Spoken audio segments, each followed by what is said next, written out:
السلام عليكم ورحمة الله وبركاته. مرحبا بكم إخواني أخواتي في درس جديد من دروس تعلم اللغة الفرنسية. اليوم إن شاء الله سوف ندرس حوارا حول الفطور. ديالوج فرونسي بوتي ديجوني. لو بوتي ديجوني هو الفطور، لو ديجوني هو يعني الغذاء، و لو ديني هو العشاء. ونقول ديجوني لأن جوني هي امتناع عن الأكل. نقول إذا أردت أن تعبر عن الصوم باللغة الفرنسية يعني أصوم، يعني جو جون. وإذا أردت أن آكل أضيف دي التي تفيد العكس، يعني المقابل جوني دي جوني يعني يأكل. فنقول بوتي ديجوني هو الفطور. لوبجيكتيف، الهدف من هذا الدرس هو دراسة les articles partitifs. يعني قد قمنا بدراسة les articles partitifs في دروس القواعد بالتفصيل، واليوم إن شاء الله سوف نستخدمها في هذا الحوار كي نتمرن على أن ننطق دو أو دو بتلقائية دون أن نفكر عندما نتكلم باللغة الفرنسية. إذا لدينا هذا الحوار. نبدأ. Greg, bonjour, tu as bien dormi? يعني bonjour صباح الخير، هل نمت جيدا؟ Tu as bien dormi? Nao, oui j'ai bien dormi, merci. Oui j'ai bien dormi, merci.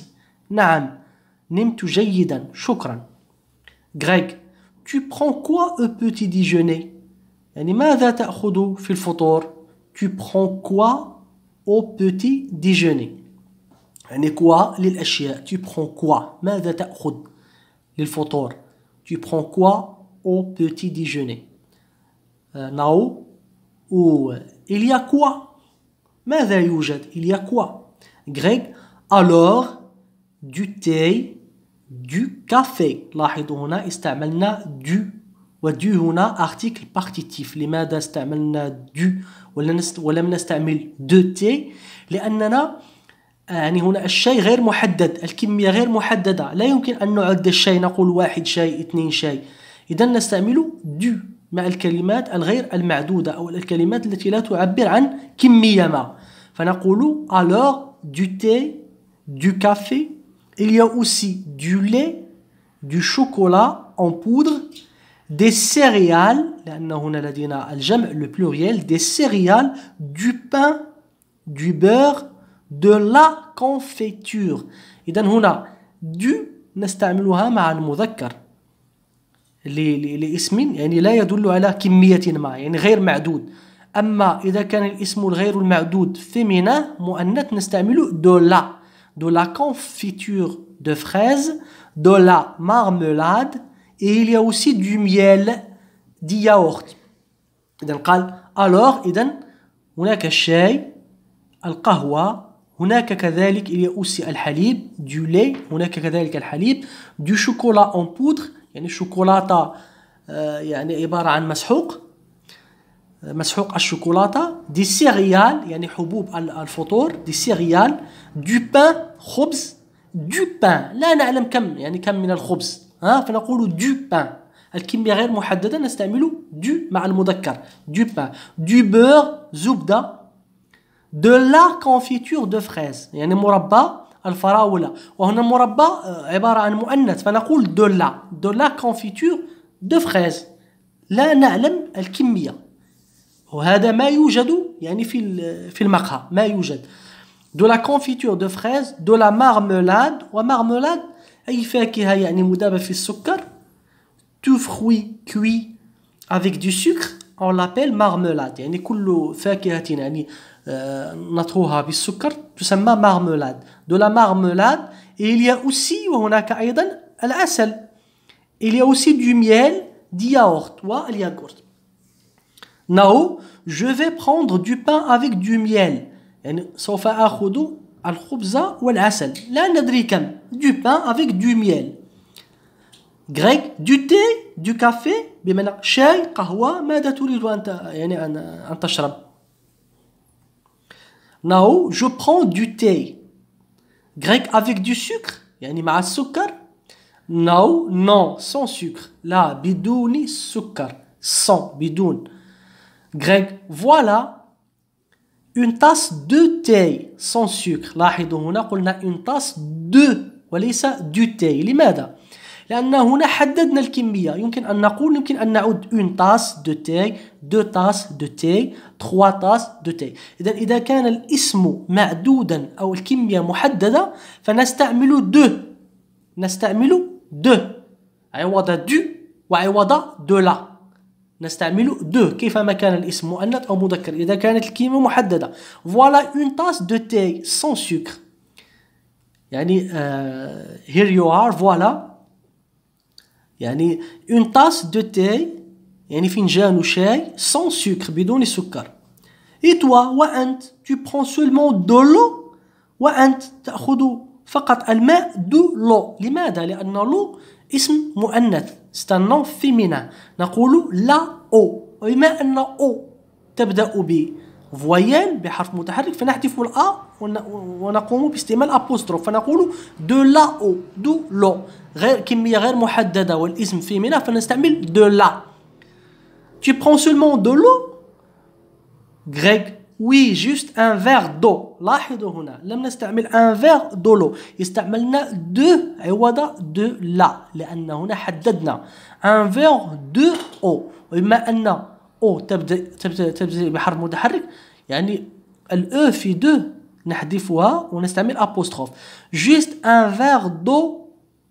Oui, juste un verre d'eau. نعم فقط كوب ماء. Non, je plaisante. لا أنا أمزح. J'ai déjà mangé. لقد أكلت من قبل. J'ai déjà mangé. إذن نقرأ يعني الحوار بشكل مسترسل. Bonjour, tu as bien dormi? Oui, j'ai bien dormi, merci. Tu prends quoi au petit déjeuner? Oh, il y a quoi? Alors, du thé, du café, il y a aussi du lait, du chocolat en poudre, des céréales, du pain, du beurre, de la confiture de fraises, de la marmelade. Il y a aussi du miel, du yaourt. Je vais prendre du pain avec du miel. Du thé? Du café? Je prends du thé. Avec du sucre? Non, sans sucre. Voilà une tasse de thé sans sucre. Et toi, tu prends seulement de l'eau? Oui, juste un verre d'eau. Non, je plaisante. J'ai déjà mangé. Question, أسئلة. Quand se passe la situation? يعني هذا الموقف. يعني متى حدث؟ Quand se passe la situation? Réponse, إجابة. Le matin au moment du petit déjeuner. في الصباح في وقت الفطور. Qu'est-ce qu'il y a au petit déjeuner? يعني ماذا يوجد في الفطور? Qu'est-ce qu'il y a au petit déjeuner? Il y a du thé, du café, du lait, du chocolat en poudre. Que boit Noah? ماذا يعني يشرب نوا؟ Que boit Noah? ماذا شرب نوا؟ Que boit أو ماذا يشرب؟ Que boit Noah? Elle boit du thé sans sucre. Elle boit du thé sans sucre. يمكن أن نقول elle boit يعني une tasse de thé. Elle boit un verre de thé. أو elle boit du thé sans sucre. لم نحدد الكمية هنا.